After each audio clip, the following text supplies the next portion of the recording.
the fuck up. Simon says, get the fuck up. Throw your hands in the sky.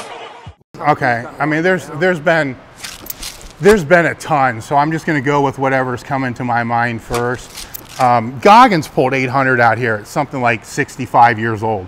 That was impressive as fuck. I don't know, he's not 65 years old, but it was impressive.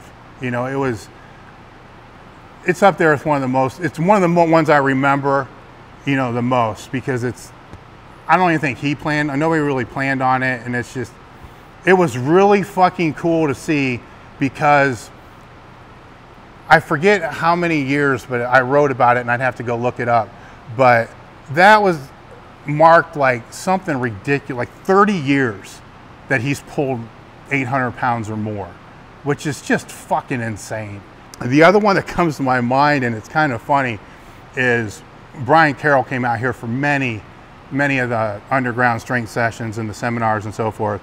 And one of the first times he came out, he was squatting, and he's strong as fuck in the squat.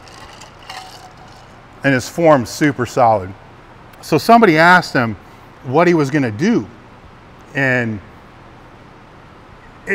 he answered something like, well, just $1,000. Like it was no big fucking deal. Like, so that the whole day, I mean, that was the running joke for the whole weekend is, you know, what'd you squat? Just $1,000, you know, and it was because he was just so fucking nonchalant about it.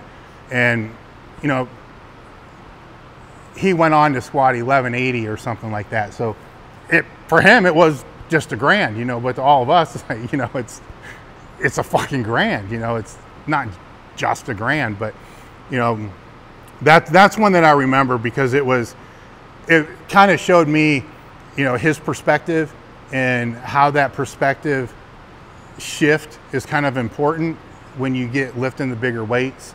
You know, you got to act like the heavier weights are light, but still treat them with respect. And, you know, that's something that he's done really well, you know, throughout his whole career. The other thing, JP's doing some crazy shit out here. So I think that every time he comes out here, there's something I'm like, what the fuck was that? You know, and so I can't pinpoint anything. You know, he's benching out here, he squatted. You know, every time he's out here, it's funny as fuck when he's out here because there's a lot of older dudes that I trained with at Westside that are out here, and they all walk up to me and they say, "Why he ain't wearing a suit?"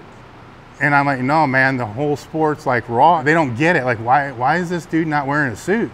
And so I remember that because it's current, but it's also kind of fucking funny because, you know, the guys out here just totally don't get the whole raw thing.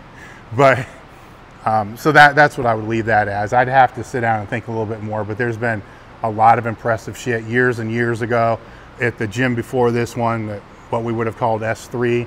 There was a bench contest between JL, Matt Winning, and George Halbert. And I want to say that all three of them benched a little over or a little under. They were all shooting for 6. And I don't know who won it, but they all were pretty damn close to hitting it. So that was pretty fucking impressive. I could probably rip out more if I thought a little more, but that's enough. I'm done with this shit.